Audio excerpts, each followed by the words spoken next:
அன்பு தேவனுடைய பிள்ளைகளே, நறுமையான இந்த கால வேளையில கூட மறுபடியுமாக உங்களை சந்திக்க நான் மிகவும் கர்த்தருக்குள்ளாக மன மகிழ்ச்சி அடைகின்றேன்.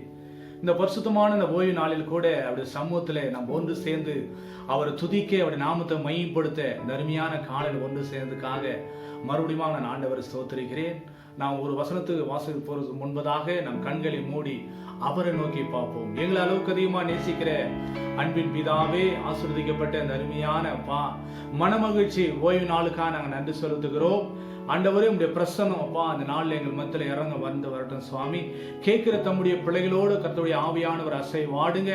ஒவ்வொரு வார்த்தை கர்த்தர் கிரியை செய்யுங்க சுவாமி. உங்களுடைய கரத்தில் நாங்கள் அர்ப்பணிக்கிறோம் ஆண்டவர். இயேசு கிறிஸ்துவின் நாமத்தில் ஜெபிக்கிறோம் எங்கள் ஜீவனின் நல்ல பிதாவே, ஆமென். தேவனுடைய பிள்ளைகளே, இந்த அருமையான கால வேளையில கூட ஒரு வேத பகுதியை நாம் வாசிக்க கேட்கலாம். அப்போஸ்தலனாகிய பவுல் எபேசியருக்கு எழுதின நிருபம் 1ஆம் அதிகாரம் 13ஆம் வசனத்தை நாம் அனைவரும் எடுத்துக்கொள்ளலாம். எபேசியன்ஸ் சாப்டர் 1 verse 13 நாம் அனைவரும் சேர்ந்து வாசிக்கலாம். நீங்கள் உங்கள் ரட்சிப்பின் சுவிசேஷமாகிய சத்திய வசனத்தை கேட்டு விசுவாசிகள் ஆன போது வாக்குத்தத்தம் பண்ணப்பட்ட பரிசுத்த ஆவியினால் அவருக்குள் முத்திரை போடப்பட்டிருக்கிறீர்கள். ஆமென். தேவனுடைய பிள்ளைகளே, இந்த கால வேளையில கூட அப்போஸ்தலனாகிய பவுல் எபேசு பட்டணத்துக்கு அவர் எழுதுகிற வேளையிலே, நீங்கள் உங்கள் ரட்சிப்பின் சுவிசேஷமாகிய சத்திய வசனத்தை கேட்டு, இந்த வசனத்தை நாம் வாசிக்கின்ற வேளையிலே 2 பகுதியாக நாம் பார்க்கலாம். ஒன்று, நீங்கள் உங்கள் ரட்சிப்பின் சுவிசேஷமாகிய சத்திய வசனத்தை கேட்டு, இது ஒரு பகுதி. அடுத்த பகுதி பாருங்க, விசுவாசிகள் ஆன போது வாக்குத்தத்தம் பண்ணப்பட்ட பரிசுத்த ஆவியினாலே அவருக்குள் முத்திரை போடப்பட்டிருக்கிறீர்கள். தேவனுடைய நாமத்துக்கு மகிமை உண்டாகட்டும். இங்கு பவுல் இங்கு கூறுகிறார், நீங்கள் உங்கள் ரட்சிப்பின் சுவிசேஷமாகிய சத்திய வசனத்தை கேட்டு, ஆண்டவருடைய வார்த்தை நீங்க கேட்கிற போது நீங்கள் ரட்சிப்பு அடைகிறீர்கள். ஒருவன் தேவனுடைய வார்த்தையை கேட்கும் போது அவர்கள் ரட்சிப்பு அடைகிறார்களாம். அதுதான் சத்திய வசனம். எப்படி சத்திய வசனம் நாம் சொல்லுகின்ற வழியிலே யோவான் எழுதின சுவிசேஷம் 1ஆம் அதிகாரம் 1ஆம் வசனம் இவ்வாறு கூற ஆரம்பிக்கிறது.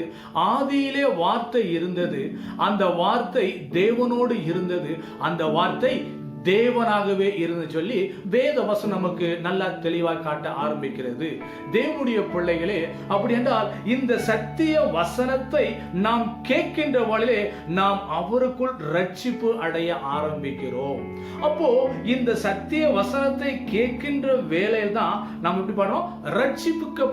ரட்சிக்கப்படுகிறோம்.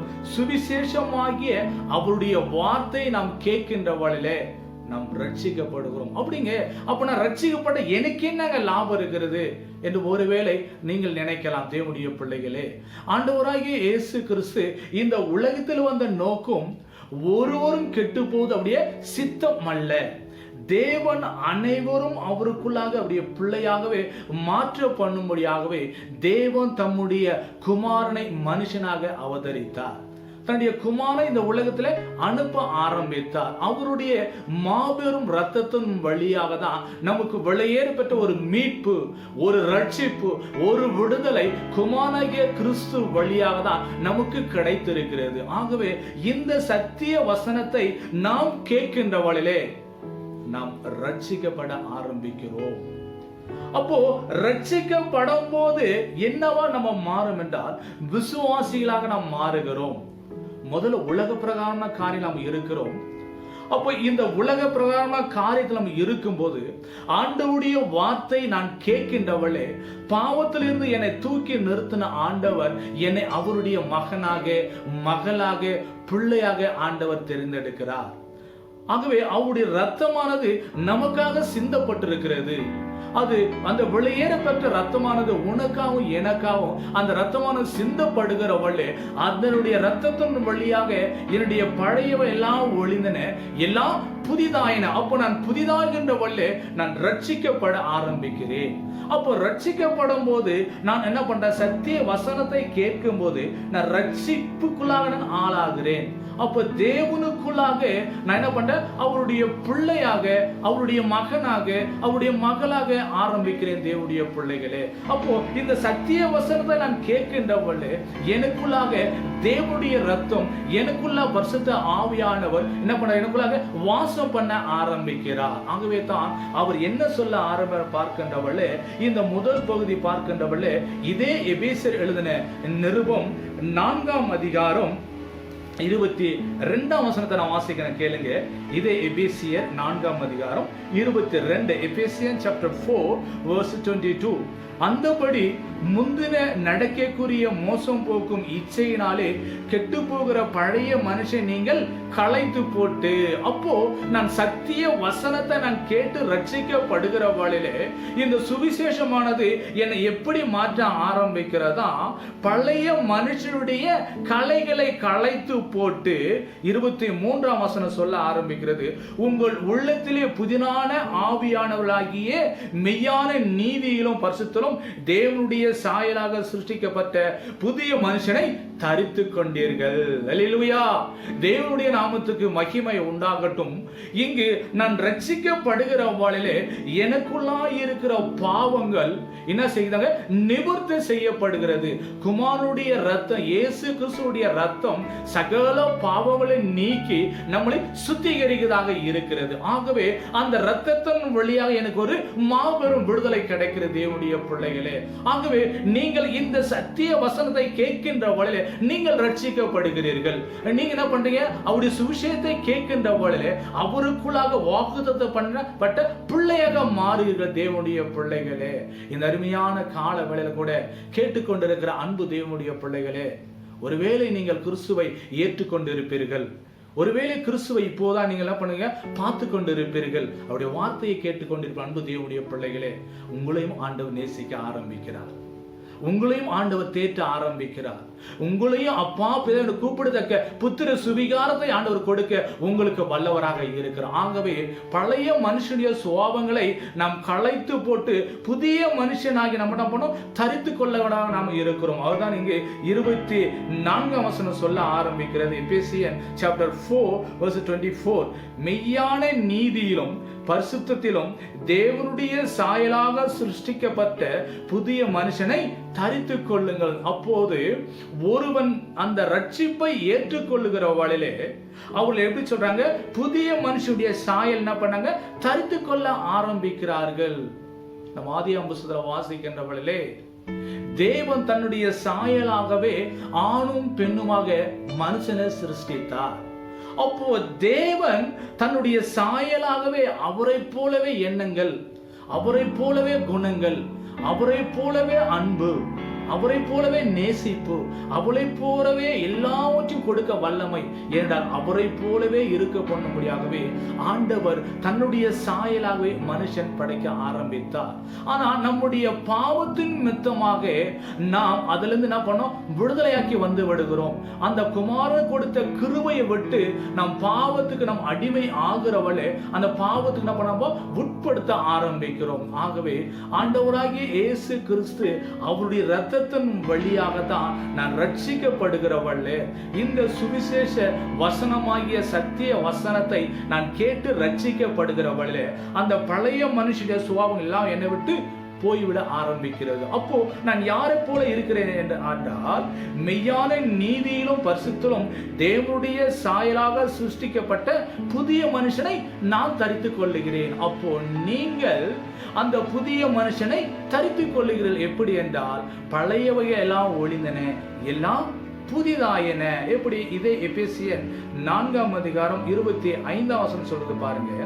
அன்றியும் நாம் ஒருவருக்கொருவர் அவயங்களாய் இருக்கிறபடியால் பொய்யை களைத்து அவன் பிறனே மெய்யாய் பேச கடவன். ஆண்டவரை நான் ஏற்றுக்கொள்ளுகிறவளிலே நான் விசுவாசியா நான் மாற ஆரம்பிக்கிறேன். அவருடைய பிள்ளையாக நான் மாற ஆரம்பிக்கிறேன். முதல்ல நான் உலக பிரகமான வாழ்க்கை வாழ்ந்து கொண்டிருந்தேன். என்னுடைய மனம் போன போக்கிலே நான் வாழ்ந்து கொண்டிருந்தேன். எப்போது ஆண்டவர் எனக்காக இரத்தத்தை சிந்தியிருக்கிறார் என்று நினைத்து அவருடைய சத்திய வசனத்தை கேட்டு நான் ரட்சிக்கப்படுகிற வாழிலே அவருக்குள்ள நான் புதிய மனுஷனை நான் தரித்து கொள்ள ஆரம்பிக்கிறேன். எனக்குள்ள இருக்கிற பாவங்கள் எல்லாம் நிவர்த்தி செய்யப்பட்டது. அவருடைய இரத்தத்தின் வழியாக எனக்கு ஒரு மாபெரும் விடுதலை கிடைத்திருக்குது. அன்பு தேவனுடைய பிள்ளைகளே, அப்போ இதை கேட்டுக்கொண்டிருக்கிற ஒவ்வொரு பிள்ளைகளுக்கும் ஆண்டவர் என்னுடைய ரட்சகர் என்று சொல்லி ஏற்றுக்கொள்கிற ஒவ்வொரு பிள்ளைகளுக்கும் தேவனை கர்த்தர் கொடுக்கிறது என்னவென்றால் ரட்சிப்பு கொடுக்க ஆரம்பிக்கிறார்.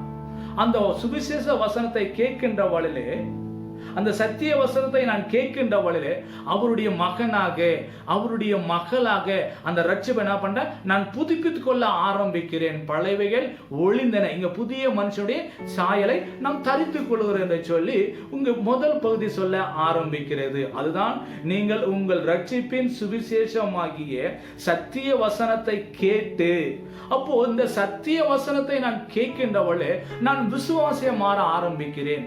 அவருடைய மகனாக அவருடைய மகளாக நாம் மாற ஆரம்பிக்கிறோம் தேவனுடைய பிள்ளைகளே. அப்போ ஒருவன் அவருடைய வார்த்தையை கேட்டு அந்த சத்திய வசனத்தை ஏற்றுக்கொள்ளுகிறவளே அவன் விசுவாசியாக மாற ஆரம்பிக்கிறார். தேவனுடைய பிள்ளையாக, தேவனுடைய மகளாக, தேவனுடைய மகனாக அவர் என்ன பண்றாரு? ஆண்டவர் அவர்களை மாற்ற ஆரம்பிக்கிறார். அன்பு தேவனுடைய பிள்ளைகளே, தர்மியான கால வேளையில கூட இந்த வார்த்தை கேட்டுக்கொண்டிருக்க அன்பு தேவனுடைய பிள்ளைகளே, நீங்களும் ஆண்டவரை ஏற்றுக்கொள்ள வேண்டுமா? இந்த சத்திய வசனமாகிய சுவிசேஷத்தை நீங்கள் ஏற்றுக்கொள்ளுகிறவர்களே உங்களுக்கு ரட்சிப்பு நிச்சயமாய் கிடைக்கிறது. ரத்தம் சிந்துதல் இல்லாமல் பாவ மன்னிப்பு கிடையாது. அப்போ ஒருவர் ரத்தத்தை சிந்து வேண்டும் என்றால் அங்கு பாவமானது நிவர்த்தி செய்யப்படுகிறது. அது யாருடைய ரத்தம்? ஆண்டவராகிய இயேசு கிறிஸ்துவுடைய ரத்தம் நம்முடைய பாவங்களை நீக்கி சகலவற்றை புதுப்பிக்க ஆரம்பிக்கிறது. அவரை போலவே அவருடைய சாயலை போலவே மறுபடியும் நம்மள பண்றாரு, புதுப்பிக்க ஆரம்பிக்கிறார். இது முதல் வழி. இதே பகுதி இரண்டாவது ஒரு பகுதி நம்ம வாசிக்க கேட்கின்ற வழியிலே இரண்டாவது பகுதி நம்ம வாசிக்கலாம். வாக்குத்தத்தம் பண்ணப்பட்ட பரிசுத்த ஆவியினால் அவருக்குள் முத்திரை போடப்பட்டிருக்கிறீர்கள். அப்போ யாருக்குள்ள நம்ம முத்திரை போடப்பட்டிருக்கிறோம்? இயேசு கிறிஸ்துக்குள்ள நம்ம முத்திரை போடப்பட்டிருக்கிறோம். எப்படி நம்ம முத்திரை போடப்பட்டிருக்கிறோம்? வாக்குத்தத்தம் பண்ணப்பட்ட பரிசுத்த ஆவியானவருக்குள் நம்ம முத்திரை போடப்பட்டிருக்கிறோம் தேவனுடைய பிள்ளைகளே. அப்போ இந்த சத்திய வசனத்தை நாம் கேட்டு ரட்சிக்கப்பட்டு விசுவாசிகள் ஆன போது பரிசுத்த ஆவியானவருக்குள் நம்ம என்ன பண்றோம்? முத்திரை போடப்பட்டிருக்கிறோம். எப்படி? இதே வேத பகுதி நம்ம வாசிக்கலாம். கலாத்தியர் எழுதின நிருபம், அப்போஸ்தலனாகிய பவுல் கலாத்தியருக்கு எழுதின நிருபம் 4ஆம் அதிகாரம் 22ஆம் வசனத்தை நான் வாசிக்கின்ற கேளுங்க. Galatians chapter 4 verse 22. ஆபிரகாமுக்கு 2 குமார் இருந்தார்கள் என்று எழுதியிருக்கிறது. ஒருவன் அடிமையானவனிடத்தில் பிறந்தவன், ஒருவன் சுயாதனத்தில் பிறந்தவன். இங்கு ஆபிரகாமுக்கு 2 பிள்ளைங்க பிறக்க ஆரம்பிக்கிறார்கள். அந்த 2 பிள்ளைங்க என்றால் ஒரு பிள்ளையானது அடிமைத்தனத்தில் பிறந்த பிள்ளையா இருக்கிறது, அது ஆகாருக்கு பிறந்த பிள்ளையா இருக்கிறது. இன்னொரு பிள்ளை சுயாதனத்தில் பிறந்த பிள்ளையா இருக்கிறது. இது வாக்குத்தத்தம்படி பண்ணப்பட்ட பிள்ளைகளாக இருக்கிறார்கள். அன்பு தேவனுடைய பிள்ளைகளே, இங்கு நாம் வாசிக்கின்றவளை என்ன நம்ம வாசித்தோம்? சத்திய வசனத்தை கேட்டு விசுவாசிகள் ஆன போது வாக்குத்தத்தம் பண்ணப்பட்ட பரிசுத்த ஆவியானவருக்குள் முத்திரை போடப்பட்டிருக்கிறீர்கள். அப்போ நீங்க சத்திய வசனத்துக்குள்ளாக கேட்கின்ற வழியிலே அவருக்குள்ளாக முத்திரை போடப்பட்டு இருக்கிறீர்கள். அல்லேலூயா, கர்த்தருடைய நாமத்துக்கு மகிமை உண்டாகட்டும். நாம் அவருடைய வார்த்தையை கேட்கின்ற வழியிலே அதை கேட்டு ரட்சிக்கப்பட்டு விசுவாசிகள் ஆன போது ஆண்டவர் நமக்கு ஒரு முத்திரையை கொடுக்கிறார். என்ன முத்திரை அவர் கொடுக்கிறார் என்று பார்க்கின்ற வழியிலே அவர் சொல்ல ஆரம்பிக்கிறார். என்ன வசனம் என்றால், எந்த வார்த்தை என்றால் பாருங்க, 23ஆம் வசனத்தை நான் வாசிக்கிறேன். கலாத்தியர் chapter 4 verse 23. அடிமையானத்தில் பிறந்தவன் மாம்சத்தின்படி பிறந்தான், சுயாதனமுள்ளத்தில் பிறந்தவன் வாக்குத்தத்தத்தின்படி பிறந்தான். இங்கு ஆகாருக்கு பிறக்கிற பிள்ளையானது இஸ்மவேல். இங்கு மாமிச உறவுலே அங்கு பிள்ளை பிறக்க ஆரம்பிக்கிறது. ஆனா சுயாதனத்தில் உள்ள பிறந்த பிள்ளையானது வாக்குத்தத்தின்படி பிறந்த பிள்ளையாக ஈசாக்கு இருக்க ஆரம்பிக்கிறார். அப்போ நம்முடைய வாழ்க்கையிலே நாம் எந்த இடத்துல பிறந்து நாம் எப்படி வளர்ந்து கொண்டு வருகிறோம்? நாம் ஒருவேளை அடிமைத்தனத்தில் பிறந்திருக்கலாம். ஆனாலும் அந்த சத்திய வசனத்தை கேட்டு நான் ரட்சிக்கப்படுகிற வழியிலே நான் சுயாதனத்தில் பிறந்த பிள்ளையாக மாற ஆரம்பிக்கிறேன். ஏனென்றால் அவருடைய ரத்தம் எனக்குள்ள இருக்கிறபடினாலே நான் புதிய மனுஷனை தரித்து கொண்டு இருக்கிறேன். அதான் இதே கலாத்தியன் சாப்டர் 4:6 பாருங்க. கலாத்தியர் 4ஆம் அதிகாரம் 6ஆம் வசனம் சொல்ல ஆரம்பிக்கிறது. மேலும் நீங்கள் புத்திரராய் இருக்கிறபடியால் அப்பா பிதாவை என்று கூப்பிடத்தக்க தேவன் தமது குமாரனுடைய ஆவியை உங்கள் இருதயங்களில் அனுப்பினார். 7ஆம் வசனம் வாசிக்கணும் பாருங்க. ஆகையால் இனி நீ அடிமையாய் இராமல் புத்திரனாய் இருக்கிறாய். நீ புத்திரனாயினால் கிறிஸ்துவ மூலமா தேவனுடைய சுதந்திரமாய் இருக்கிறாய். இதுதான் வாக்குத்தத்தனுடைய அடையாளமா இருக்கு. தேவனுடைய பிள்ளைகளே, இந்த அருமையான கால வேளையில கூட கேட்டுக்கொண்டிருக்க அன்பு தேவனுடைய பிள்ளைகளே, நாம் இங்கு 2 விதமாக நாம் சிந்தித்தோம். இந்த எபேசியர் 1ஆம் அதிகாரம் 13ஆம் வசனத்திலே 2 விதமாக நாம் சிந்தித்தோம். ஒன்று, நீங்களும் உங்கள் ரட்சிப்பின் சுவிசேஷமாகிய சத்திய வசனத்தை கேட்கிற போது நம்ம பாவத்திலிருந்து விடுதலையாக்கப்படுகிறோம், நாம் ரட்சிக்கப்படுகிறோம். அப்படி ரட்சிக்கப்பட அவருடைய பிள்ளையாக மகனாக மாற ஆரம்பிக்கிறோம், விசுவாசிகளாக மாற ஆரம்பிக்கிறோம். அதுக்கு பிந்தின பகுதி சொல்லுகிறது, வாக்குத்தத்தம் பண்ணப்பட்ட பரிசுத்த ஆவியினால் அவருக்குள் முத்திரை போடப்பட்டு இருக்கிறீர்கள். அப்போ நான் ஆண்டவரை ஏற்றுக்கொண்டு அவருடைய பிள்ளையாக அவருடைய மகனாக மகளாக மாறும்போது ஆண்டவர் எனக்கு ஒரு முத்திரையை கொடுக்கிறார். அதுதான் அப்பா பிதாவை என்று கூப்பிடத்தக்க புத்திர சுவிகாரத்தை தேவன் நமக்கு கொடுத்திருக்கிறார். அன்பு தேவனுடைய பிள்ளைகளே, நம் அடிமைத்தனத்திற்கு ஆட்கள் அல்ல, சுயாதனத்திற்கும் உள்ள வாக்குத்தத்தம் பண்ணப்பட்ட பிள்ளைகளுக்கு நாம் பிள்ளைகளாக இருக்கிறோம். அப்போ சுதந்திரமானது சுயாதனத்தின் உள்ள இருந்து பிறக்கிறதா இருக்கிறது. அடிமைத்தனம் பார்க்கிறது மாமிசத்தில் அது முடிய ஆரம்பிக்கிறது. இங்கு புத்திர சுவிகாரத்தை அப்பா பிதாவின் கூப்பிடத்தக்க உரிமையை, அந்த அதிகாரத்தை ஆண்டவர் நமக்கு கொடுக்கிறவர்களே நாம் சுயாதனத்துக்கு உள்ளவராக காணப்படுகிறோம். இதுதான் இங்கு அப்போஸ்தலனாகிய பவுல் இங்கு எபேசியருக்கு எழுத நிருபத்திலே அவர் அருமையாக சொல்ல ஆரம்பிக்கிறார். அப்போ நம்ம ஒவ்வொருவரும் ஆண்டவருக்குள்ளாக முத்திரை போடப்பட்டிருக்கிறோம். ஏதோ சாதாரண ஒரு விசுவாச குடும்பம் கிடையாது, சாதாரண ஒரு விசுவாச பிள்ளைங்க கிடையாது. நீங்களும் நானும் அவருக்குள்ளாக முத்திரை போடப்பட்டுள்ளாக இருக்கிறோம். அன்பு தேவனுடைய பிள்ளைகளே, இந்த மாதிரி ஒரு அதிகாரம், இந்த மாதிரி ஒரு ஆசீர்வாதம் அடுத்தவர்களுக்கு இது கிடைக்காது. ஏனென்றால் அவருக்குள்ளாக மரித்து அடங்க மட்டும் ஞானஸ்நானம் எடுத்த பிள்ளைகளுக்கு மாத்திரம்தான் அந்த சத்திய வசனத்தை கேட்டு ரட்சிப்புள்ளாய் வருகிற பிள்ளைகளுக்கு ஆண்டவர் வாக்குத்தை கொடுக்க வல்லவராக இருக்கிறார். அதான் அப்பா பிதா என்று கூப்பிடத்தக்க புத்திர சுவிகாரத்தை ஆண்டவர் உங்களுக்கும் நமக்கு கொடுக்கிறார். தேவனுடைய பிள்ளைகளே, அருமையான கால வேளையில கேட்டுக்கொண்டிருக்கிற அன்பு தேவனுடைய பிள்ளைகளே, உங்களையும் ஆண்டவர் அப்படிப்பட்ட நிலைமைக்கு அழைக்க ஆண்டவர் ஆயத்தமா இருக்கிறார். நீ ஆயத்தமா இருக்கிறாயா? உன்னுடைய இருதயத்தை ஆண்டவருக்கு ஒப்பு கொடுப்பாயாக. இந்த பழைய இருதயத்தை, இந்த அழுக்கான இருதயத்தை, இந்த கசந்து போன இருதயத்தை, இந்த பாவமான இருதயத்தை, இந்த பாவ நிறைந்த வாழ்க்கையை ஆண்டவர் கையில் ஒப்பு கொடுக்கிறவர்களே ஆண்டவர் நிச்சயமாகவே அவருடைய ரத்தத்தின் வழியாக உன்னை ஒரு புதிய மனுஷனாக மாற்ற ஆரம்பிக்கிறார். தேவனுடைய பிள்ளைகளே, உன்னுடைய இருதயத்தை ஆண்டவருக்குள்ளாக கொடு. அவர் ஆண்டவருக்குள்ளாக நீ ஒப்படைக்கின்றவர்களே அவர் அருமையா சொல்ல ஆரம்பிக்கிறார். அந்த அதிகாரத்தை உனக்கு கொடுக்க ஆரம்பிக்கிறார். அப்பா பிதாவின் கூப்பிடத்தக்க புத்திர சுவிகாரத்தை ஆண்டவர் உங்களுக்கு கொடுக்க ஆயத்தமா இருக்க. தேவனுடைய பிள்ளைகளே, உடைய இருதயத்தை கொடுப்பாயாக. அந்த கிருபைகளை ஆண்டவர் நம் ஒவ்வொரு கொடுத்து வழிநடத்துவாராக. கண்களை மூடுவோம், ஜெபம் செய்வோம். இந்த வனாந்திர யாத்திரையில் இன்பராம் இயேசு நம்மோடிருப்பார். இந்த வனாந்திர யாத்திரையில் இன்பராம் இயேசு நம்மோடிருப்பார். போகையிலோ நம் வருகையிலோ புகலிடமானதா சோத்தரிப்போமே. அற்புதமே அவர் நடத்துதலே, ஆனந்தமே பரமானந்தமே, நன்றியால் உள்ளமே மிக பொங்கிடுதே. நாம் அல்லேலூயா துதி சாற்றிடுவோம். எங்கள் அளவுக்கு அதிகமா நேசிக்கிற அன்பின் பிதாவே, ஆசீர்வதிக்கப்பட்ட அருமையான மனமகிழ்ச்சி ஆண்டவரே, அப்பா இந்த ஓய்வு நாளுக்காக நாங்கள் நன்றி செலுத்துறோம் ஆண்டவரே.